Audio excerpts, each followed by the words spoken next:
स्वयं सहायक गोष्ठी को नहीं उपमुख्यमंत्री प्रभाती परिड़ा देले बड़ सूचना। चलित मासरे एसएचजी ग्रुपर पुनर्गठन करा जिवो। राजनैतिक उद्देश्य रखी लोकों को ग्रुप सह जोड़ा जाइथिला, हेले एबे एथिरे परिवर्तन करा जिवो। तृणमूल स्तर रे नेतृत्व सृष्टि करने चेष्टा करा जिवो।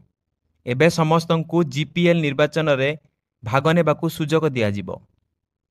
जो माने सभापति और संपादक अछंती सेमानंक स्थान रे नुआ लोकों को सुजोग दिया जिवो।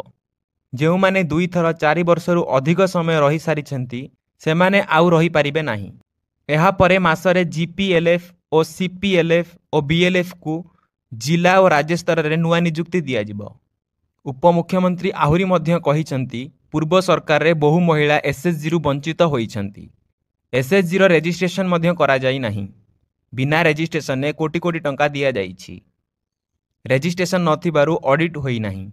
एबे मिशन शक्ति विभाग सहयोग रे प्रति घर को स्वयं सहायक गोष्ठी सह जोड़िबाकु चेष्टा करा जिवो बोली मंत्री कहिछंती। एही भली खबर अपडेट पई आम सह जोड़ी होई रुहंतु। धन्यवाद।